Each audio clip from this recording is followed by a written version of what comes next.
Salut les amis, on est le 2 janvier 2021 et je vous souhaite une excellente nouvelle année à toutes et à tous. Voilà, on va commencer l'année 2021 ensemble dans cette vidéo. Et j'étais intéressé pour savoir si vous avez pris des bonnes résolutions pour la nouvelle année. Voilà, j'aimerais bien que vous me disiez en commentaire si vous avez pris des bonnes résolutions. Par exemple, si vous n'avez pas de potager, ça pourrait être lancer votre premier potager, planter des arbres fruitiers. Peut-être pourquoi pas, si vous n'avez pas de terrain, déménager pour pouvoir planter un potager. Si vous avez déjà un potager, ça pourrait être agrandir le potager, diversifier les productions, vous former, enfin, etc., etc., etc. Même si c'est pas forcément des choses qui sont en lien direct avec le potager, n'hésitez pas à me mettre tout ça en commentaire. Voilà, et puis comme ça, on profite du fait que on soit une petite chaîne pour que je puisse vous répondre encore tous individuellement. Et puis voilà, donc le potager en lui-même, ça n'a pas beaucoup évolué depuis 15 jours de la dernière vidéo, mis à part que on continue à manger dans ce qui reste dans les différentes planches de légumes. Donc petit à petit, il y a de moins en moins de choses, hein, puisque on mange et on ne sème et on ne replante plus rien. Voilà, alors moi, pour tout vous dire, au niveau de mes résolutions pour la nouvelle année, je souhaite continuer à faire des vidéos et à partager des choses avec vous sur la chaîne. Je souhaite continuer à apprendre plein de choses sur comment faire pousser sa propre nourriture. Et notamment, le Père Noël m'a apporté un livre très intéressant qui s'appelle La forêt jardin de Martin Crawford. Et donc a priori ce livre est une référence sur la thématique des forêts jardins. Donc j'ai commencé sa lecture, j'en suis à peu près à une centaine de pages. Et donc effectivement c'est très intéressant et je pense que ça va m'aider pour les futures années pour développer les arbres fruitiers, les arbustes fruitiers, le fait de cultiver sur une strate multi-étagée avec la strate de la canopée, la strate arbustive et la strate herbacée. Voilà, et je suis en train de lire ce livre.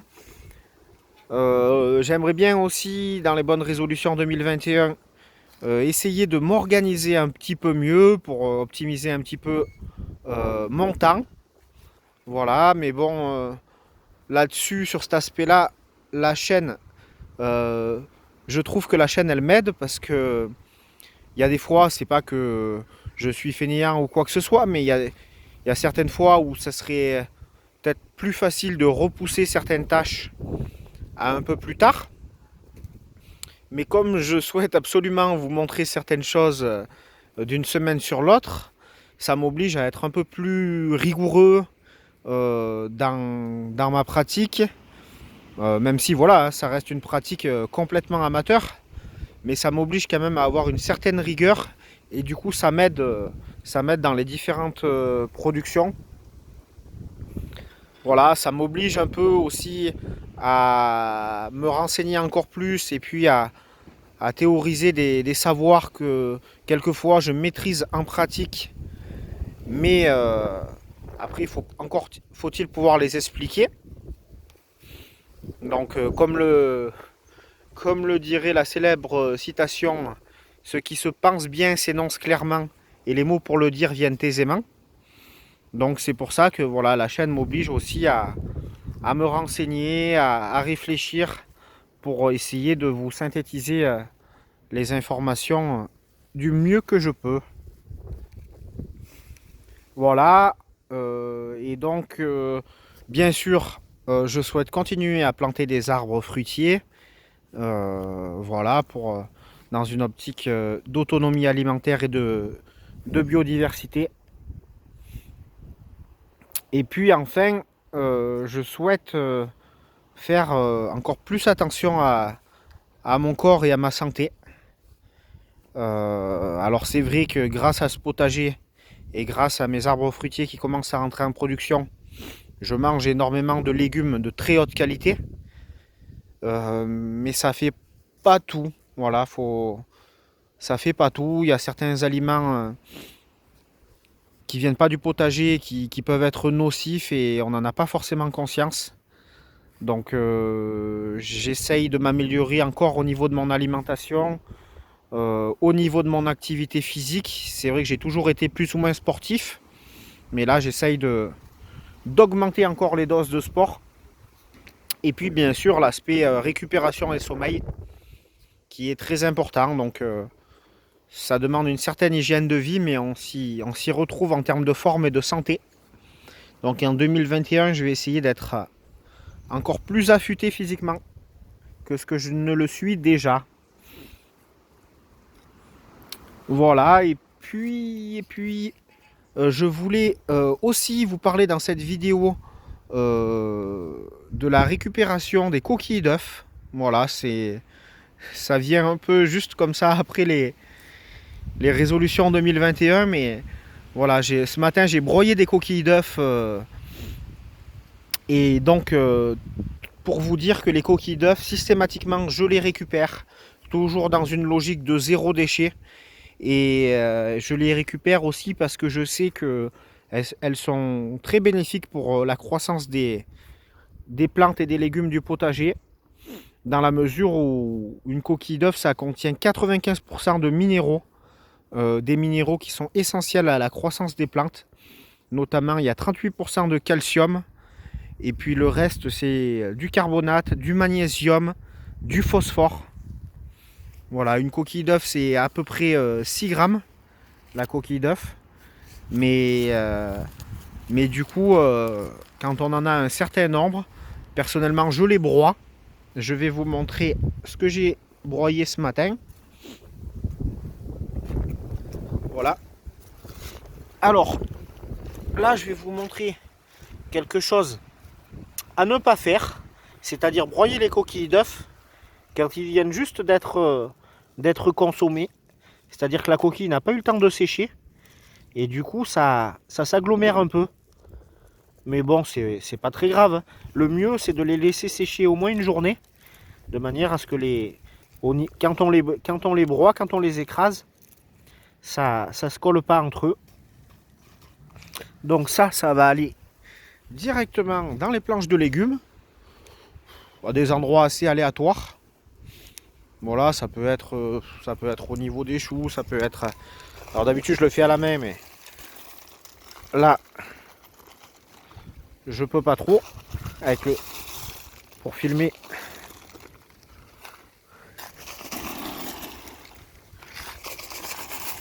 Bon là je l'ai fait vraiment très grossièrement. D'habitude j'étale un peu mieux. Mais là avec le téléphone dans une main c'est un peu moins simple que quand j'ai mes deux mains. Mais voilà, pour vous montrer un peu le processus de recyclage des coquilles d'œufs.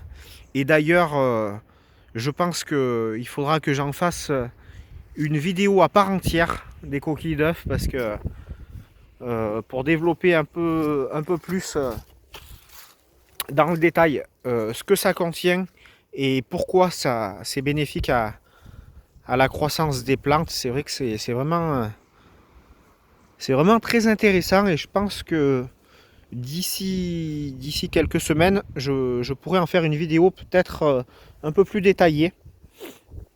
Voilà, parmi les bonnes résolutions aussi 2021, il y a une chose que je fais qui est nouveau, que je ne faisais pas avant. Donc je vous avais déjà dit à plusieurs reprises que je réutilisais aussi ma propre urine en tant que fertilisant au potager. Et donc là cette année ce que je vais mettre en place c'est le stockage de mon urine en hiver. Parce qu'habituellement même en hiver au fur et à mesure. Je stocke ça dans des bouteilles en verre. Et au fur et à mesure que les bouteilles sont pleines, voilà, j'ai 2-3 litres par WC. Au fur et à mesure que les bouteilles sont pleines, eh ben, je viens les épandre au potager, diluer bien sûr dans de l'eau, à peu près 10 ou 20%. Et donc je faisais ça au fil de l'année. Sauf que j'ai vu que certains jardiniers stockaient dans des bidons un peu plus importants leur urine. Et donc en fait c'est très intelligent puisque ça permet d'avoir une plus grosse quantité d'urine au printemps, quand la reprise de la végétation redémarre. Et c'est là où il y en a le plus besoin, hein, au printemps et en été également. Alors qu'en hiver, il y en a un peu moins besoin, étant donné qu'il y en a même beaucoup moins besoin, étant donné qu'il y a moins de légumes au jardin. Alors je peux toujours en utiliser pour activer un peu la croissance des légumes d'automne-hiver. Mais bon, les températures étant plus basses, de toute façon, la croissance est ralentie. Donc, désormais, une fois que mes bouteilles en verre sont pleines, je viens les transvaser dans des bidons un peu plus gros. Donc ici, un bidon de 5 litres. Et je les stocke à la cave tout l'hiver. Et je les réutiliserai au printemps pour lancer et booster tous les repiquages et tous les semis, ainsi aussi que le redémarrage des arbres fruitiers. Voilà, décidément aujourd'hui j'avais plein de choses à vous dire. On est déjà à 12 minutes de vidéo. Alors il y a des choses que je vais peut-être pas forcément pouvoir vous expliquer dans cette vidéo, mais c'est pas grave, on fera ça une prochaine fois et vous verrez l'avancée des travaux. Donc pour la petite information, j'ai pris le temps donc de dessoucher l'ancienne haie de cyprès donc que j'avais tronçonné, je vous avais montré dans une dernière vidéo. Et là je les ai carrément dessouchés. Donc les souches sont ici avec une partie du tronc. Donc tout ça bien sûr je vais le tronçonner et ça ira dans la cheminée pour chauffer la maison. Toujours zéro déchet. Et donc quand j'ai dessouché ces souches, je suis tombé sur des repousses d'hibiscus de Syrie, aussi appelés Altea. Et donc je les ai rempotés. Donc vous voyez c'est ces trois là. 1, 2, 3. Ils ont déjà quand même une belle taille, à peu près 1 mètre chacun. Et donc je vais pouvoir soit les implanter ailleurs sur le terrain, soit les offrir à quelqu'un. Voilà les hibiscus de Syrie, en sachant que la fleur est comestible. Le feuillage, je sais pas trop, mais la fleur, je sais qu'elle est comestible. Donc voilà, ça fait 3 arbres qui avaient repoussé spontanément. Et donc voilà, c'est des arbres qui se vendent en jardinerie. Ben là, la nature a fait le travail gratuitement, donc je vois pas pourquoi j'aurais détruit ces 3 magnifiques jeunes arbres qui ne demandent qu'à grandir. Voilà les amis, donc n'hésitez pas à me mettre en commentaire vos bonnes résolutions pour la nouvelle année. Ça m'intéresse vraiment d'échanger avec vous.